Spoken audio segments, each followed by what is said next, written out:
Today, we're doing something a little different, namely having a conversation with the founder and CEO of England's largest watchmaking company. Stay tuned.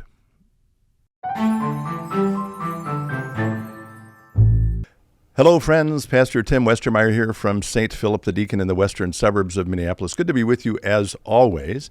For people familiar with this podcast, what we're doing today may not seem that unusual, but for folks who are hearing us for the first time, you may be thinking to yourself, why am I listening to a pastor in Minnesota talk to the CEO and founder of a British watchmaking company? And so there are a couple answers to that. One, for the last 20 plus years here at St. Philip the Deacon, we've been inviting people from all kinds of areas of expertise to come in and talk about what they do. So in some ways, this conversation is just an extension of that on a different platform. On another more personal level, and this is the one my listeners may be more familiar with, is a few things. One, I'm a huge Anglophile, so I love all things English and British. I'm also a huge fan of watches and watchmakers generally, which means that I'm a particular fan of one British watchmaking company named Christopher Ward. And so today, we're having a conversation with the CEO and founder of Christopher Ward, Mike France. Mike, thank you again for being with us. It's good to have you here. It's my pleasure, Tim, and thank you for inviting me. We go back quite a way, don't we, really? We do go back a ways, and yes, it's been a joy to sort of get to know you. I've been able to visit Maidenhead and visit with you personally at least once. I hope to get out to your new shop before too long. We'll see how that goes. I mentioned this lecture series or speaker series that I've been doing for more than 20 years. You had your own 20th anniversary, of course, in 2024. Congratulations on that. Thank you. And so I thought we would use this conversation as an opportunity to talk about sort of three things: the origins of Christopher Ward, some milestones along the way, and then let's call it the impact of the company to date. So as far as the origins go, one of the things that I deal with in my own life is, let's call it meaning and significance and purpose. You can correct me if I'm wrong about this, Mike, but my sense is that before founding Christopher Ward, you had been a very successful businessman and sold another company that had done very well. And what you discovered, and again, I'm going to invite you to put this in your own words, was that sitting on the beach and having an early retirement was maybe not all that you were supposed to do with your life. Is that a fair assessment? Certainly is, Tim. Yeah, I mean, I don't think I ever actually intended to retire. I was very lucky, having sold the educational toy business called Early Learning Centre, which I was the CEO, and Peter Ellis, who is also a co-founder of Christopher Ward, he was the deputy CEO. We'd been lucky enough to have a success there, and literally definitely didn't need to work again in the sense that we had enough money, more than sufficient to see out the rest of our lives and keep a roof over the family's head and groceries on the table. However, that was never going to be what we would do, or I would do certainly. And after about a month of including a bit of time on the beach, recognizing within me that I actually believe we're here to be productive. I don't think it's just something that runs through one, and I'm sure you're the same. We're blessed to be sort of given faculties that enable things to happen. And so it was never going to be likely that I was going to retire. What I was going to do, however, was pretty unknown at that time, albeit we had created and we're talking, as you know, around 2004 here. We sold Early Learning Centre April 2004. What we'd managed to be able to do at Early Learning Centre was create a pretty large online business. We had 300 stores, we had a lot of franchises across the world, but we'd also created a pretty large online business.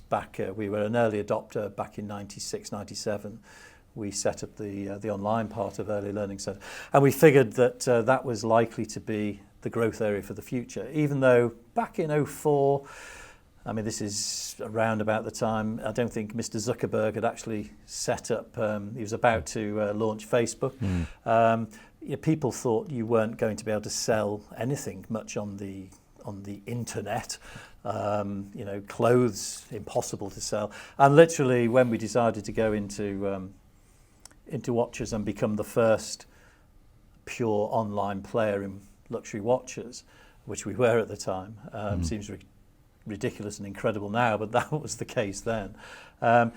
People, seriously intelligent people, and friends of mine as well, some of whom are seriously intelligent, believe it or believe it not, they were like, what are you even thinking about? Because you will never ever sell a single watch online.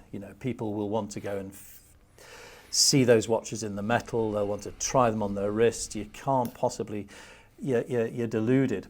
Well, I probably am deluded, but the fact is that we'd been selling things like climbing frames online at Early Learning Centre. We kind of figured that if you could sell a climbing frame online, you could probably sell a watch. And we just had this sense that the future, what the big growth was going to come from the internet and online selling. So we decided that after a process of elimination of things that we were likely to want to be involved with, I mean, if you're going to devote time, attention, love to anything, best it's something that you are capable of loving. Yeah. And so, especially if you don't need, and I mean, lots of people are not in as fortunate a position where they're able to choose. And possibly like you, Tim, I've never thought I've had a job ever. Whatever I've done, I've enjoyed. It's been not a job, it's been part of my life, it's been a joy. And that's a very fortunate place to be. I think not everybody has the luxury of that. But lucky as I was, I did have, back in 04, as did Peter, as did Chris, who was the third leg of the stool at the time.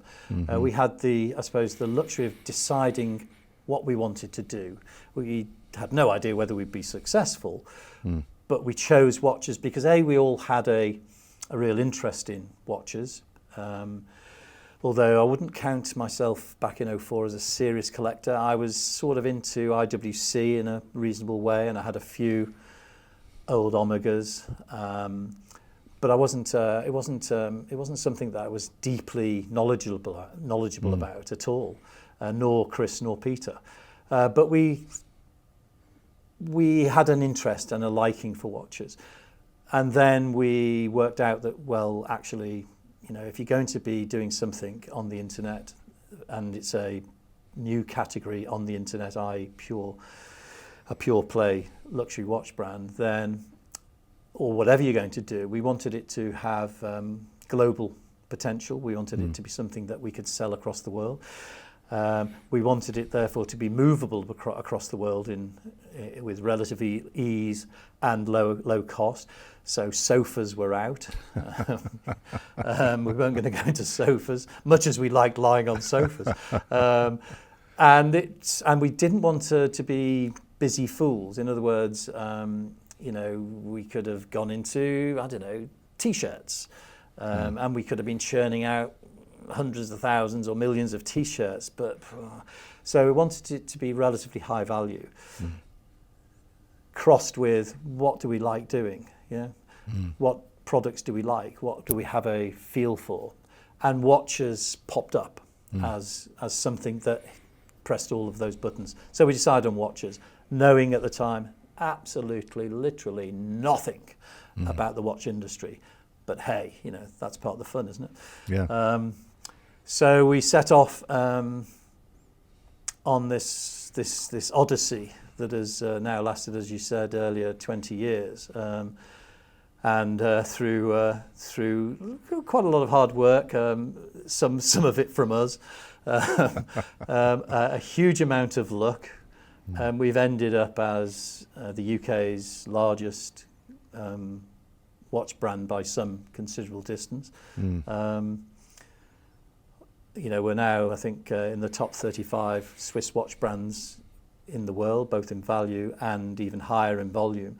So we've become something of interest to a number of people, and literally, I don't know that was our idea or goal, but we're very grateful for it, that's for sure. So related to the question of the origin story of the company, you've already discussed sort of the why you chose watches over sofas as an example. Drilling down into that more, you also made the decision that your watches would be Swiss made, which you wouldn't have had to make that decision, right? So talk a bit about that choice as you were developing the company. Well, part of it, we were from the very beginning Swiss movement. Yeah. We originally were making our watches in China using genuine Swiss movements. And the first watches went on sale in June 2005, just 2 watches.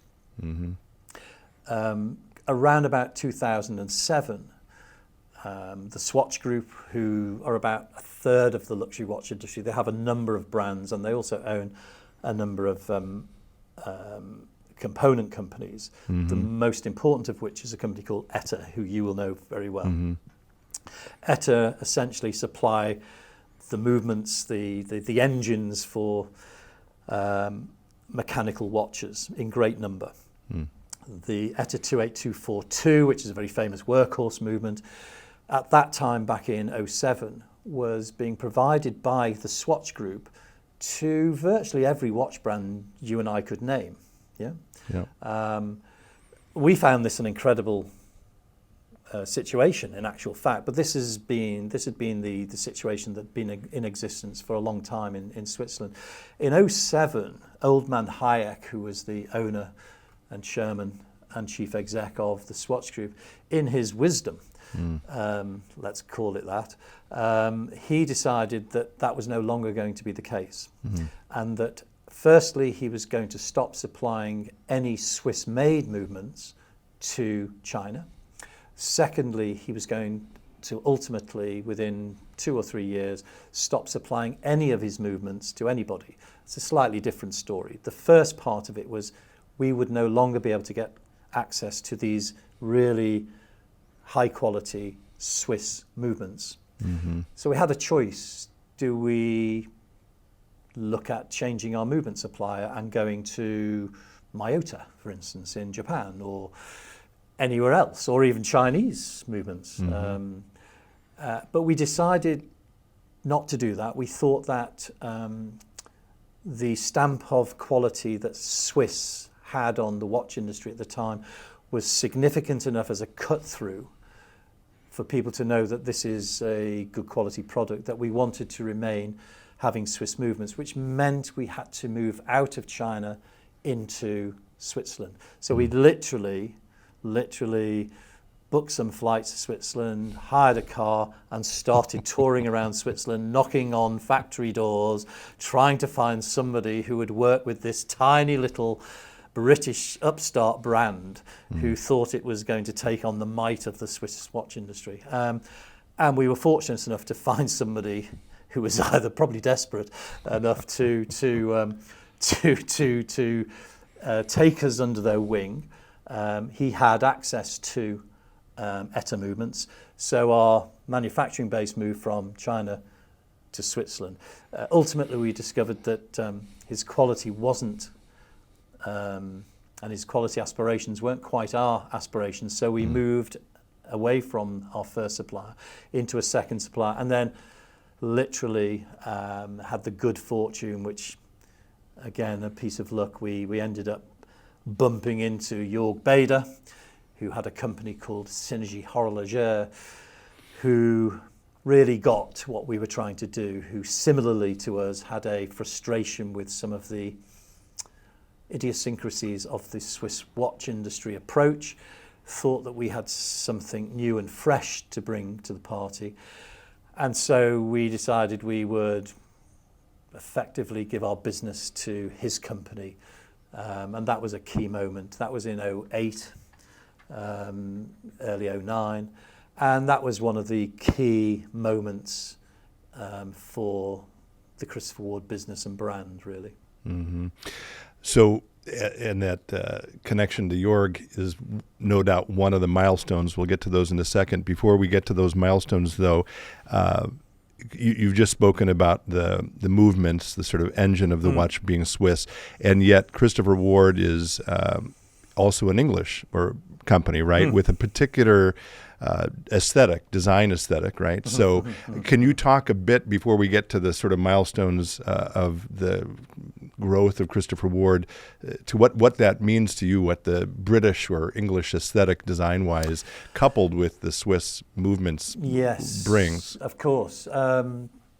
You're quite right. I mean, and we do describe ourselves as an English brand. Of course, we're British, but we describe ourselves as English, and anybody who's familiar with the United Kingdom will know that each of the parts of the United Kingdom have very singular aesthetics, have very singular cultures, lots of overlap, but there are distinctive differences. And one of the reasons that we elected to describe ourselves as an English brand is there is I suppose, an aesthetic associated with England that's gentler. If you think of Scotland, you think of ruggedness, you think of mountains, you think of not the rolling hills of England. It's our very first watches, as you know, were called Malverns. The Malvern Hills, which lie in the centre of England, are a gently rolling, beautiful range of hills, so much so that Edward Elgar, the famous English composer, was inspired by the Malvern Hills to write many of his most famous pieces of music, and we were inspired by the Malvern Hills to create the Malverns. And what we were looking for was that gentler aesthetic, with a little bit of humour wrapped in occasionally, because I suppose if England is known for anything at all these days, probably a sardonic, ironic humour is something that kind of goes with us a little bit. So we were always aware of taking what we do very, very seriously, but not taking ourselves too seriously, which is a quality I hope continues to run through the business.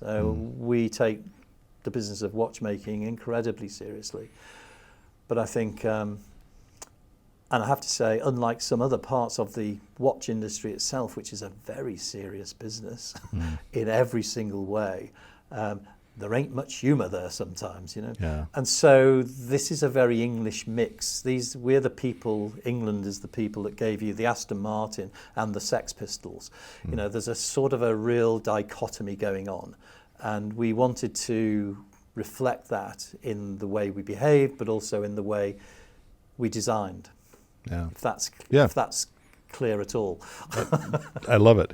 Okay, so let's move into again, this is your chance to reflect back on the last 20 years. I mean, as you do that, I imagine you can think of, well, probably many more than this, but we're going to limit it to, say, 3, 4, 5 watershed moments or milestones along the way that, as you look back, you think, that moment helped to make us who we are today. What are some of those that you think of? Well, the very first one, and this really set us up in a way, was a piece of very good fortune we had given to us by a gentleman called Dave Malone.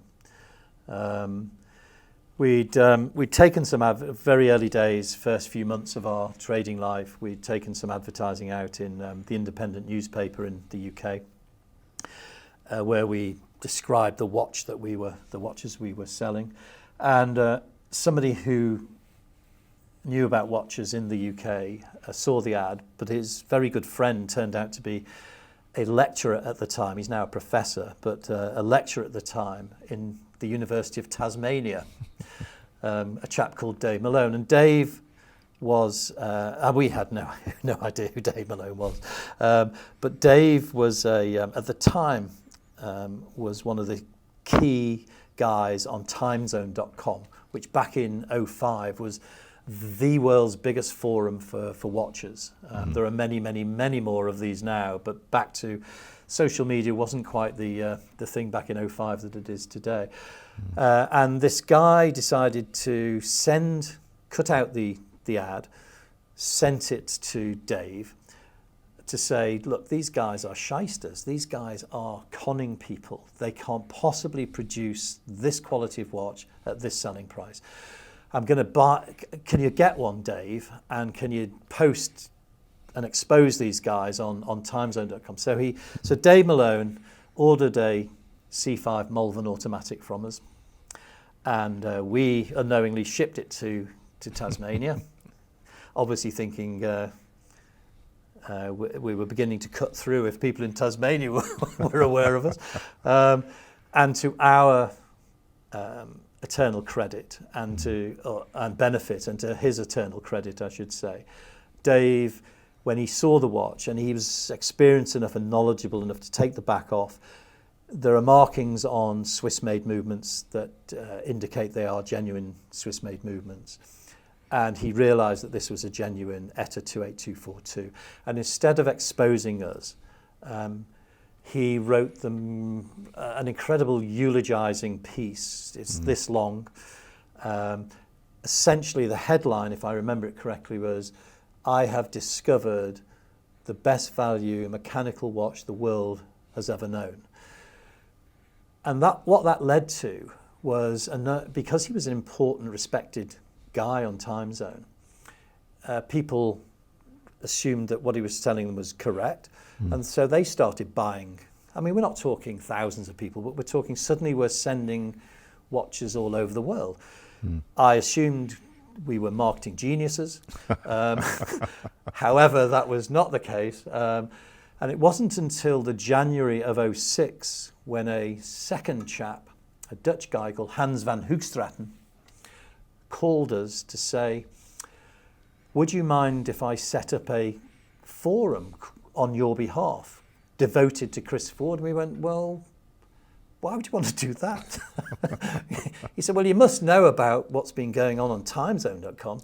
Timezone.what? No. He said, you're being talked about more than Rolex. No, well, what is Time Zone? We didn't even know Time Zone existed. He then said, well, look, I've been thrown off. The guy who owned Time Zone at the time, a guy called Michael Sandler, who we obviously didn't know, but we got to know later on. Michael had assumed that we were paying these people, because after Dave had posted and all these other people, including Hans, started buying and then posting, Dave's right, these are fantastic watches, never seen better value anywhere. Michael Sandler assumed we were paying these people. It's called shilling in the world of internet, which is... I worked for 10 years in public relations, yeah. There you go. So, it's as I understand it, it's a poker term. And Hans was thrown off. He was so indignant because he knew we hadn't paid him. We hadn't even spoken to him until this moment. He was so indignant and so, I think, captured by what at least he thought we were trying to do.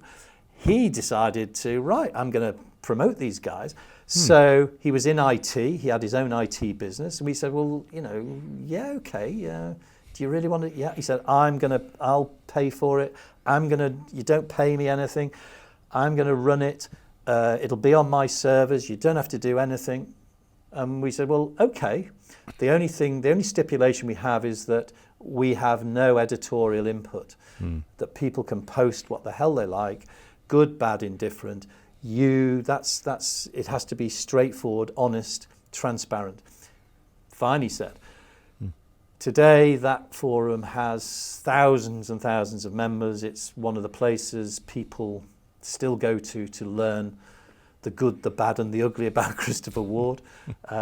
It's one of the places that we get most information about sometimes what we're doing right, but also what we're doing wrong, because it's far more interesting and important to know what perhaps you're not doing as well. They also have input into our collections.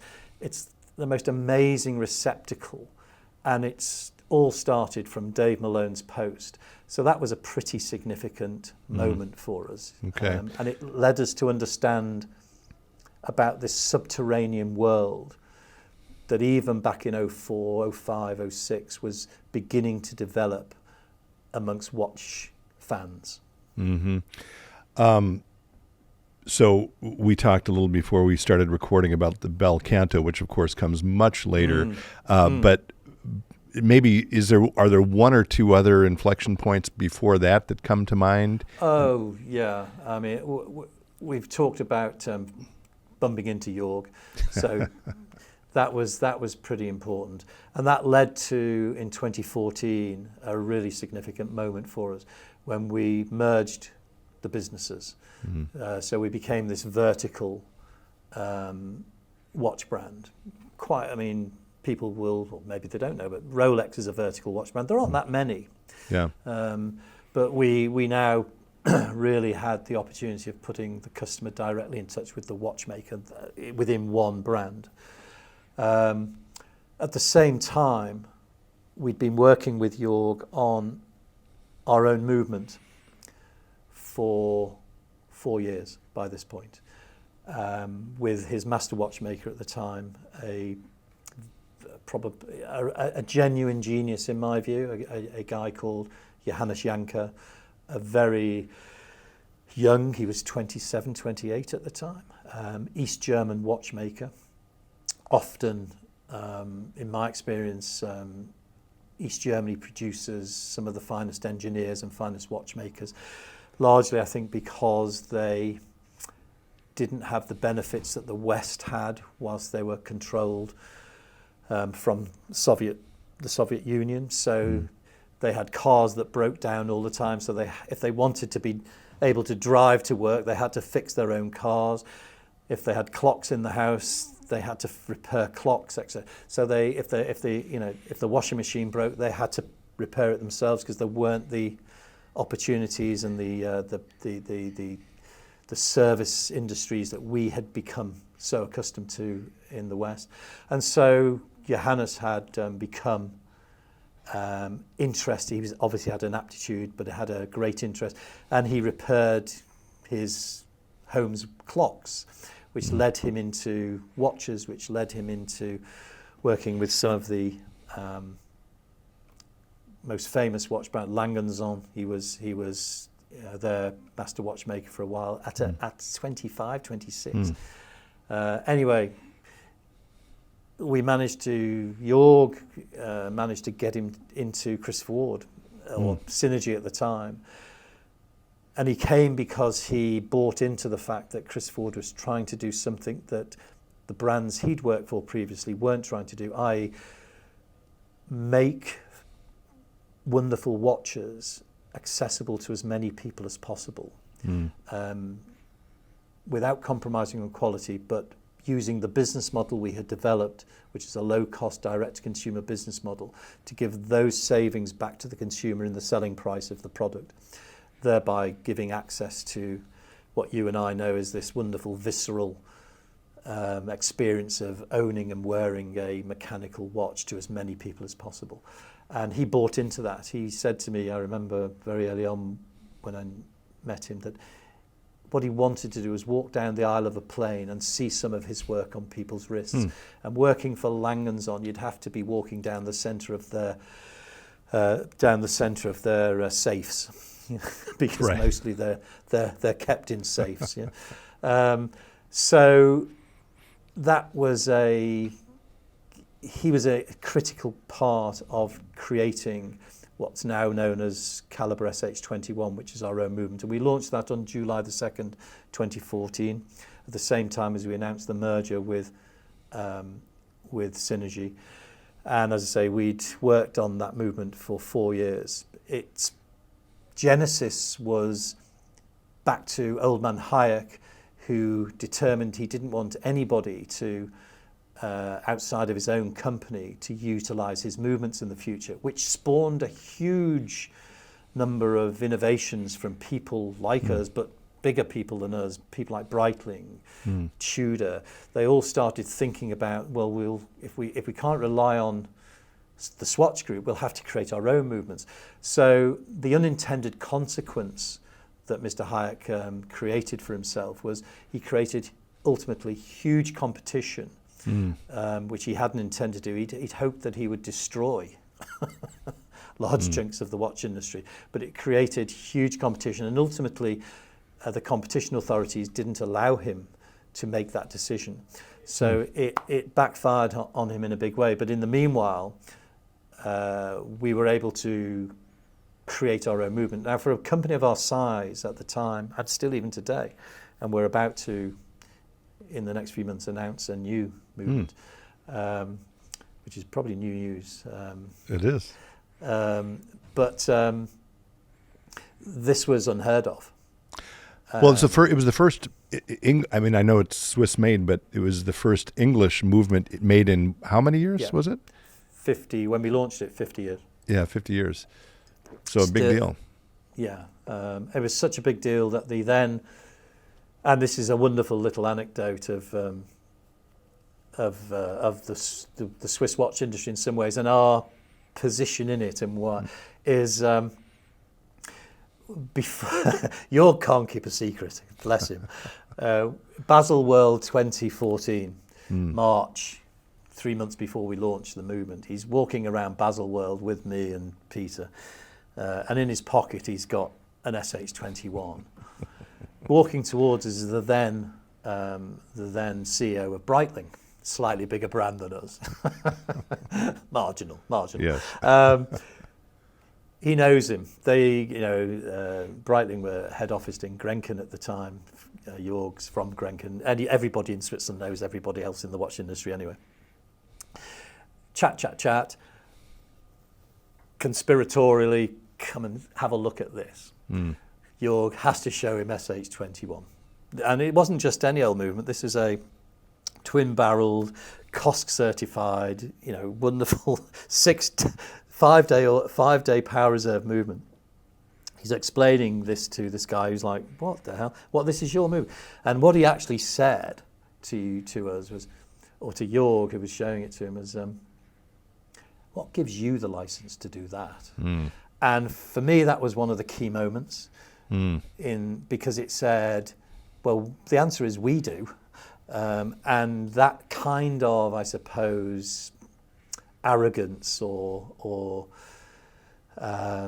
lack of humility or whatever it is, which is such anathema to us, but I think was certainly in that instance prevalent in the watch industry. Also said we'd arrived. We were beginning to get up their noses. We were beginning to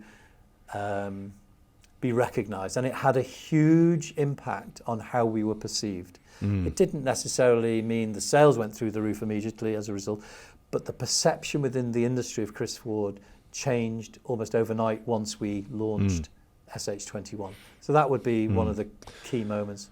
Which is maybe a nice segue then. Let's move to the Bel Canto. So you've talked about the time zone event, which increased your visibility, and then the SH21, which did the same. Yeah.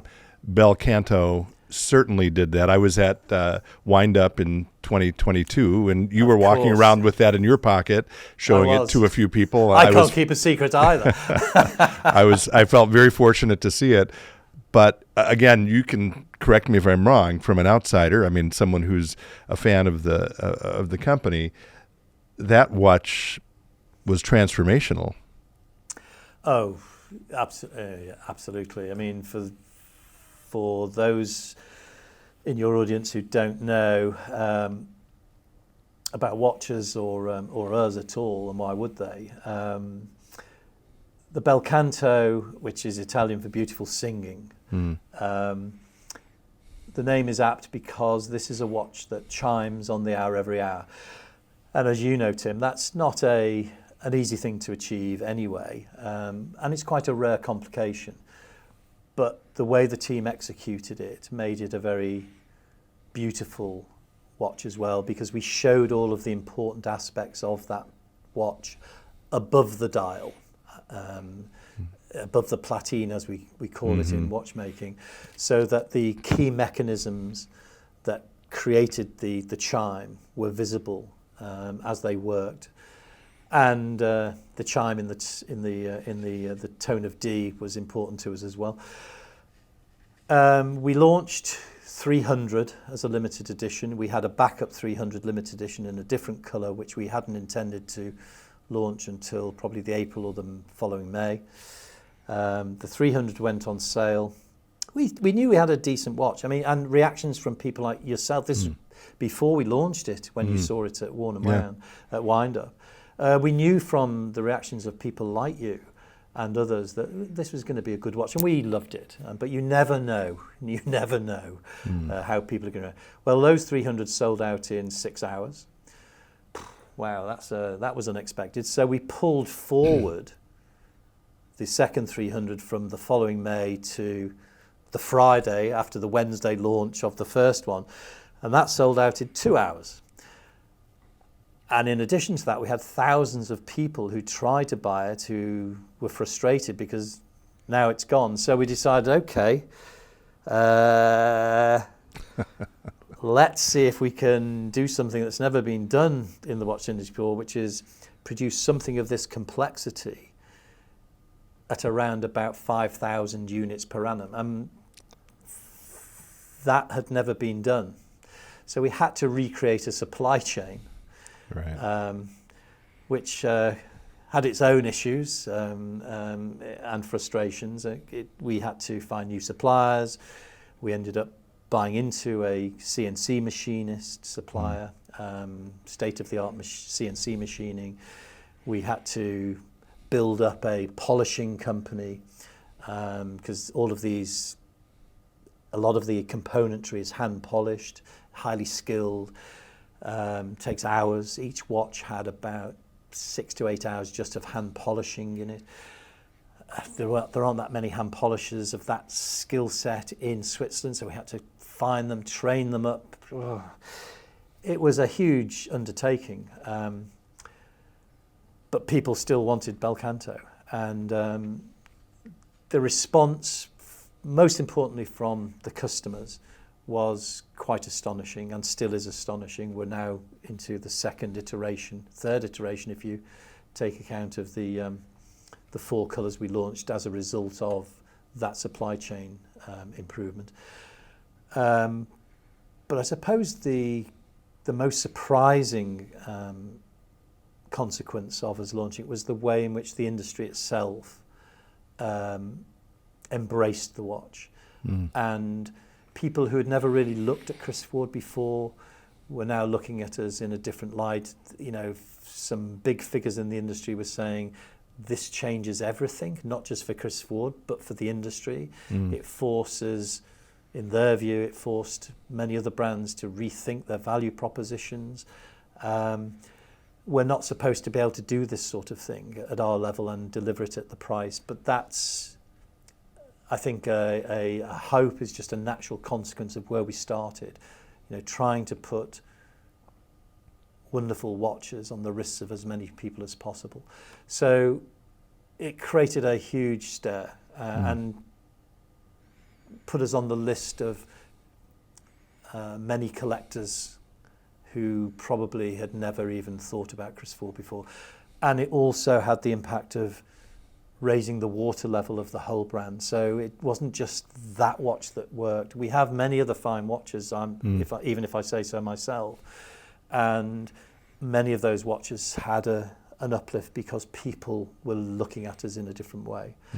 So that was a key moment for us. And as I say, you know, created its own problems. You know, last year we grew by 80%. And this is not it's a complex industry that, you know, there are, you know, creating a watch of that sophistication involves so many people, so many different skills, So many different opportunities, therefore, for it to not go quite right. And we have just one rule, that we will not compromise on the quality of our watches. So that led to, in some part, us delaying the delivery of watches to some people, which caused real heartache for us because it was causing heartache for customers. So there were understandable sort of customer service issues that came with it. But I think we will not just send out a watch. We want it to be right. We have a responsibility to us ourselves in that regard, never mind our customers. But we've overcome it. We've created a supply chain that didn't exist in the industry. And again, for a little, for somebody of our size, I love the fact that we're prepared to do that. I think it's you have to be quite brave, or maybe stupid, maybe a combination of the two. But you have to like a challenge, and I think that's one of the things that we do. The team here, they're at their best when they're at their most challenged. Yeah. So let's move. I love this, all of those stories. Thank you. I want to talk just briefly about, let's call it the impact to date of Christopher Ward. You've certainly spoke about that in some ways, the supply chain, the partnerships you have. We could talk about that, in my opinion, in lots of ways. We could talk about your 2% for Good, your partnership with Everton, the way you're training up a new generation of watchmakers. But maybe since this episode will come out a little before the second British Watchmakers Day, maybe we can focus on both Christopher Ward and you personally, your role in establishing the Alliance of British Watch and Clock Makers with Roger Smith. For people who don't know watches, he is, I'm going to call him the world's best watchmaker, right? But that's a big deal. And it strikes me, again, I'd like you to speak into this, that it demonstrates the fact that your posture towards the watch industry is one of cooperation and collaboration rather than competition. And it's created, you've spoken about the way you have helped build a different kind of structure for your own company, but you're now creating an entirely new platform for watchmakers throughout Britain. So I could talk a little bit about how the Alliance is transforming what has historically been a really important industry in England, and then went away for a while. Went away for quite a long while. Firstly, to you guys, the Americans were the first to industrialize watchmaking. Where the Brits are pretty good at coming up with new ideas, and then pretty hopeless often of commercializing them. And at the turn of the last century, America was where it was at in terms of watches. Sadly for you guys, you also then allowed the Swiss to take it over. I suppose back to having a responsibility, which I think we have for beyond our own walls, if you like. Roger Smith, who I would agree with you is arguably very much the world's finest watchmaker. This is a guy who makes watches literally from pieces of metal, every single component. He has a staff of about 15 now. They produce 15 watches a year, truly handcrafted in every single sense of the word. They're using lathes. It's incredible. If anybody ever has the chance of going to his workshop in the Isle of Man, they should take it. It's astonishing. One of my proudest moments, I suppose, since we started this business was becoming friends with Roger. And he's a northern English lad like myself. But he's operating, you need $500,000 to start buying one of his watches, so he's in a slightly different bracket. But he'd seen a watch of ours. It was an SH21 watch, and he sent me an email saying how fantastic he thought it was. He'd actually literally been to a show in London, Salon QP it was called. This would be 2014, 15. And I'd had a couple of conversations with him previously, but only en passant. And then he wrote this email, and I literally was running around the office. This is real validation. This is like the greatest watchmaker in the world thinks we're doing a good job. Yeah. That led to further conversations, and we used to meet up at every Salon QP. And then in 2018, I should say, Salon QP, November 2018, he and I were having a chat at what turned out to be the last Salon QP, which we thought was awful. This wasn't just English watchmakers, but there was a very poor representation of English watchmaking in this international watch show. And yet he and I both believed and thought that there was a lot of stuff we were picking up by talking to people in the UK that were interested in developing their watch brands. And we just didn't think that any of that was being given a platform. So we determined on the first floor of Salon QP in November 2018 that we were going to do something about it. What was that going to be? By March the following year, 2019, we had determined that we were going to set up the Alliance of British Watch and Clockmakers, and that this was going to be a trade association that was literally going to do whatever it could to shine a light on British watchmaking. We didn't even know how many watchmakers were in the UK at the time. Nobody did. Nobody knew how big or small it was. Nobody knew how many people were involved. Anyway, we set off, literally not being sure whether anybody would be interested in joining this thing. We were staggered that within 2 weeks we had 60 watchmaking companies join us. We now have well over 100 watchmakers. And the raison d'etre is entirely that. It's to give those incredibly ambitious, often really bright young watchmakers, sometimes bright old watchmakers, the opportunity to have their businesses and their brands and their watches brought to a much wider audience. And whatever Roger can do, and he's brilliant at this, and whatever small things we can do to help, we do. But the biggest thing that's been achieved is, you mentioned that I believe in, or at Chris Ward, we believe in collaboration and sharing information. What was most incredible is that there was this great hunger for all of these brands who didn't know often that there was anybody else in their own town or that was making.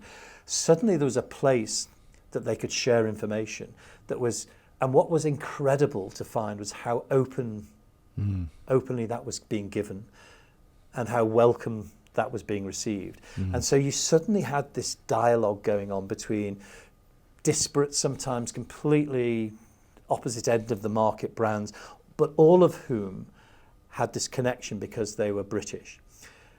And more than anything else, probably, that has stimulated the incredible growth that we're enjoying at the moment in British watchmaking.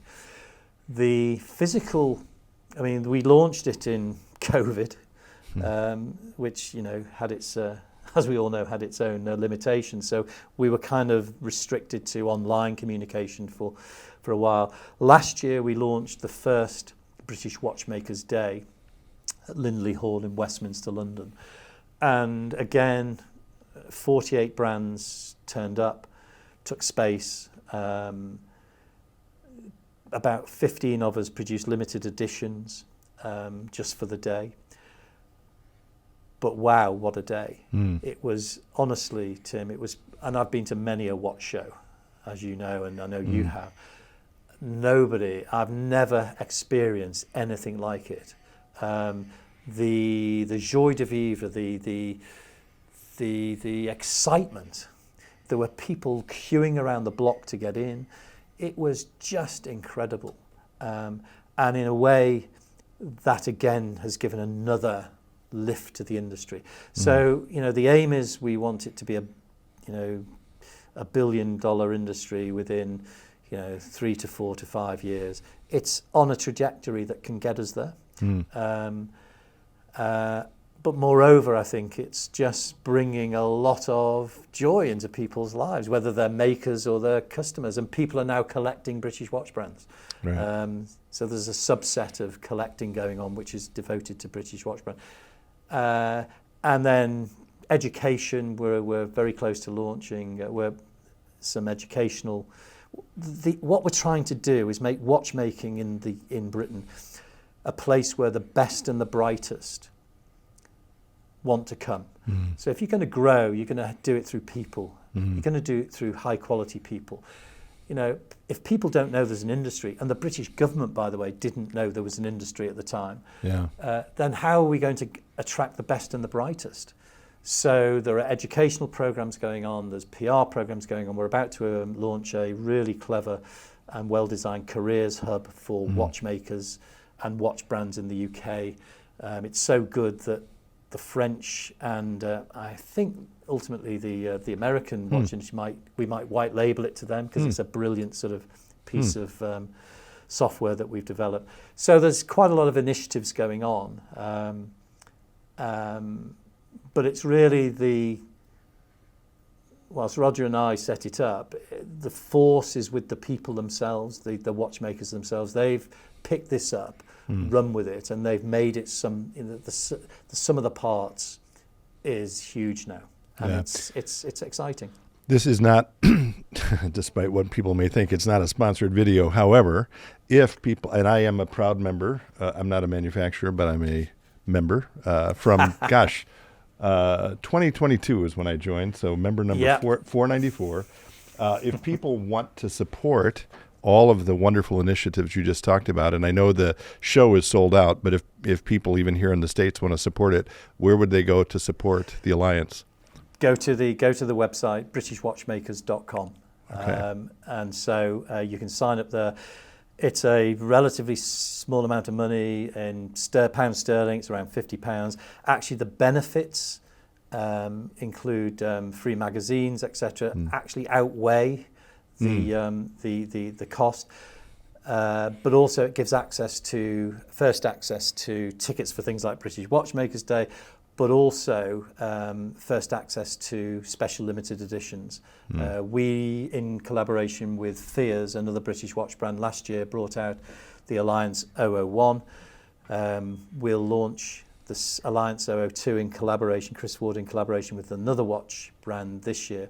The first one was 50 pieces, sold out in 3 minutes. So, and therefore you can only buy it if you're a member. Right. Excellent. So if you're really into collecting, join. All right. So we talked about going 30 minutes. We've gone about an hour or so. For the sake of our listeners, I think. No. Oh, heavens. No, it's delightful. But why don't we wrap it up? Mike, any final thoughts? I've got a ton of other questions, but maybe we'll do that in episode 2 or 3. But any final thoughts before we sign off here from you, or lessons learned over 20 years? Or Well, I suppose the biggest lesson I've learned is that there are always lessons to learn. It's every day. This industry, this business of watchmaking brings something new to learn. And if you ever think you've cracked it, that's probably the day to get out. So we keep learning, we keep making mistakes. And I say to the guys, if you're not making mistakes, you're not trying hard enough. Hopefully we don't make too many of big ones, but no, I think the biggest lesson is be curious, keep trying to learn, because there's so much to learn. Good. Well, as you know, you have a pastor here in Minnesota that's cheering you on. I'm sorry I can't get to the British Watchmakers Day this year, but in the future, and I hope to get to Maidenhead before too long. By the way, Patrick, who's in the background, thank you for helping out getting this all coordinated. Mike, thanks for spending some time with me and everyone else. You were going to say? Well, I'm just going to say it's always a pleasure, Tim, and you are always welcome here, as you know, Well, and your family. thank you. But thank you so much for giving me this opportunity of talking to you guys. Well, and thanks for your time. And to all of you out there, thanks for joining us. And as always, be well, stay in touch, and God bless.